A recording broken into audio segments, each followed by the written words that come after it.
Hello everybody. I thought today's video might start with, well, where it starts.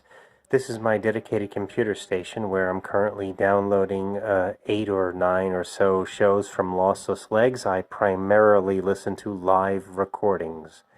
Over here on the left side are 4 18 terabyte external hard drives, and over here on my right side are 3 8 terabyte external hard drives. All of my music is housed locally. I do not stream music. As we continue the tour, let me tell you that what you're listening to now is Charlie Hunter from February 28th, 2002 at the University of South Sewanee, Tennessee. First, we'll start with my seating area. This here is my Lazy Boy, what's called a chair and a half. It's literally called a chair and a half. I had this not custom made but specially ordered because it has no seam in the middle of the cushion, and it is precisely located at the primary listening point. In other words, when you sit dead center of it, the exact PLP is approximately 6 inches behind the center position. The chair is exactly centered to the rest of the equipment. The paneling that you see here is GIC Acoustic Paneling. These are their 4A Alpha series with diffuser panels, and my paneling is also mirrored just for aesthetics. So in other words, this panel's diffuser and this panel's diffuser are mirror images of one another. All of the equipment that you'll see in my computer rack is currently powered on, although not every piece is in play at the moment. What we have here in front of you is an LG television. It's an OLED C9. It's a reference caliber television, and it was professionally calibrated by one of the world's best ISF technicians. I cannot or will not speak the person's name at the moment. So we have that. Also, in my room, we have GIC Acoustic ceiling clouds. These are 244 bass trap ceiling clouds hung 4 or so inches from the ceiling, and then they have their own 1 1/4 inch depression to again absorb the sound. I also have track lighting, which is off at the moment because it's daytime. I don't need my lighting on, and it is dimmable, adjustable, etc., etc. In the corners, we have bass traps, which essentially run directly from the top of the ceiling almost to the bottom of the floor, and it's on 1/8 inch steel L bolts capable of holding a significant amount of weight. These here are Golden Ear Triton reference speakers. To me, one of the best speakers, certainly value-wise. And what else can I say about them? Oh yes, they are on what's known as Isoacoustics Gaia 1 footers. Let's see if I can get a picture of this. See that? So the speakers themselves are on Isoacoustics Gaia 1. Again, this is an LG OLED C9 television here in front of you. Sorry, I don't have anything better to display at the moment, and you can't really get a good sense of its picture quality based on what's playing, but trust me, it's reference caliber, exactly 100 nits at nighttime. This here in front of you is a shit Yggdrasil DAC, and for those familiar, I don't need to spell that or say that again, but I will. It's a shit Yggdrasil DAC, and underneath that is an Emotiva ERC3 CD player. Next, we have here a Musical Fidelity M6SI integrated amplifier. Now we have the very rather specialized and very now today expensive, because you can't get them anymore, Oppo UDP-205 universal player. This is what's being used to play the music that you hear now currently. And then underneath that I have my modem. Oh, God forbid I have a modem in an audio system, but yes, I do. My modem and my cable box. Now, for some reason, my cable box is not indicating the time of day, so I'll have to take a look into that. There we go. I just fixed it so that it now reads the time of day. Okay, so, by the way, my seating position, I think I mentioned this, is, or maybe I didn't, is precisely calculated distance from the television to be within the 3 scientific standards. One is THX, one is the Society of Motion Pictures, and the other escapes me. But I took an average of all 3, and it is the precise distance given the television's size and resolution. Let's take a look behind the system. Here, well, let's start with my Windows scenario. Here, the drapes can close, of course, they're vertical blinds, but there's 2 different colors. One is in the beige family, and then the other's in the white family. And yes, that does matter, because when you're listening or watching, music, generally you want to have the blinds closed for optimum sound. And besides that, for optimum viewing pleasure, I'm using a bias light. As you can see, this string of lights run behind the television. This string of lights that you see is media light. It's a 6500K lighting system as far as its temperature and color rendering index greater than 90%.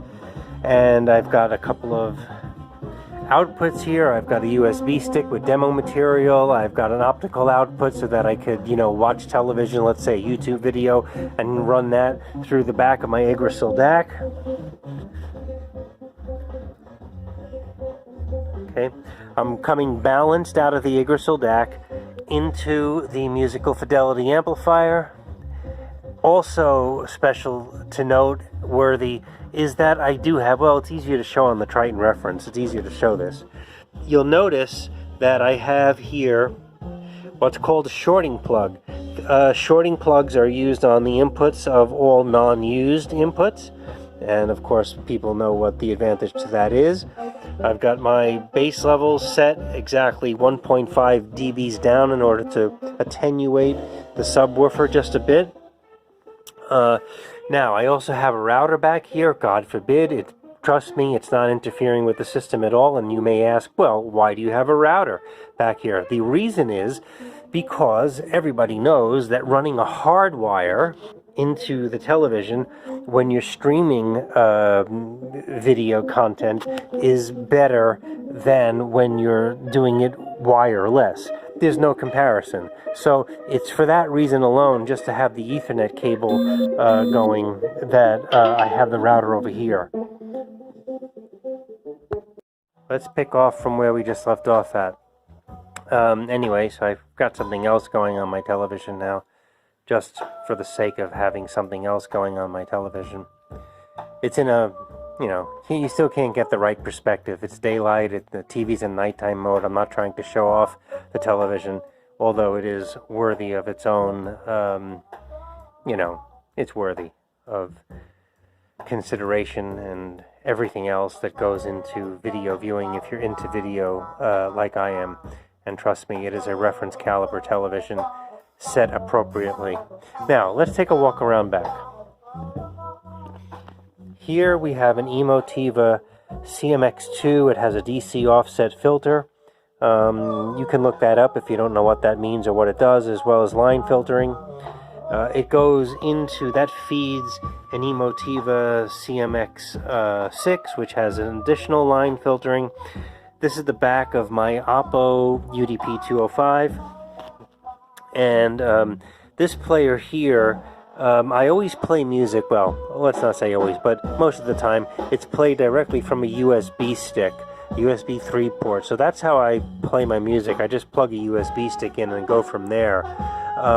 In addition to that, we've got this fancy cable here, which is a personalized by serial number cable from Triad Wire Labs. It's their Spirit 75 digital interconnect cable. Regarding the backlighting of my system, my television rather, it should be noted that it is available and run via a remote control, which can increment the lighting by 1 degree. In other words, 1% rather. In other words, you can go from 1% lighting to 100% lighting. As a general rule, I keep it at 80% and I just don't touch it from there because that fits most circumstances, but I can adjust the lighting intensity if I need to, and I plug it in to the USB power port that comes with it. Otherwise I just keep it unplugged, you know, like for daylight I don't need it. And also should be noted that I do have, as we walk around to the other side, I do have a dedicated 20 amp outlet for my entire system. This is the dedicated outlet right here. Now my air conditioner does plug into the same outlet, but I do not run the air conditioning at the same time that I'm running the system. So again, it is dedicated 20 amp outlet. This is my Panamax MR4300, which, you know, gives me a voltage readout that it's very useful. It has surge protection. The voltage readout is very accurate. Trust me, I've checked it with the Freeport Electric department, you know, here where I live in Freeport, Long Island. It also has over and under voltage, you know, protection, that sort of thing. What else? Let's take a better look at the Triton reference. The Triton reference, here we go. One view of the Triton reference. You'll notice it's, you know, a decent distance from the sidewall, decent distance from the center equipment, and also the plane of the drivers are set a solid foot or more in front of the screen. I mean, ideally there should be nothing between the speakers from an audio perspective, ideally, but, you know, this isn't ideal, it's just very good. Here's my other Triton speaker. Okay, again, what you're listening to is Charlie Hunter in the background. Some more TV shots. Some more shots of the system up front here.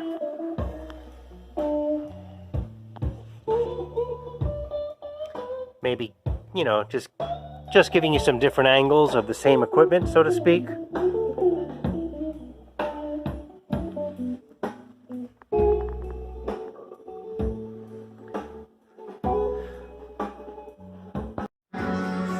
It should be further noted that the video that you just saw and heard has been recorded using my Motorola G6 phone, which does not have the best audio and/or video reproduction capabilities and cannot accurately represent the true capabilities of my system, nor have I explained the cabling in all detail in the back of the components. I suggest you visit my website, halr.x10.mx, in order to better understand the equipment and my music collection. Again, halr.x10.mx. Thank you for watching and listening.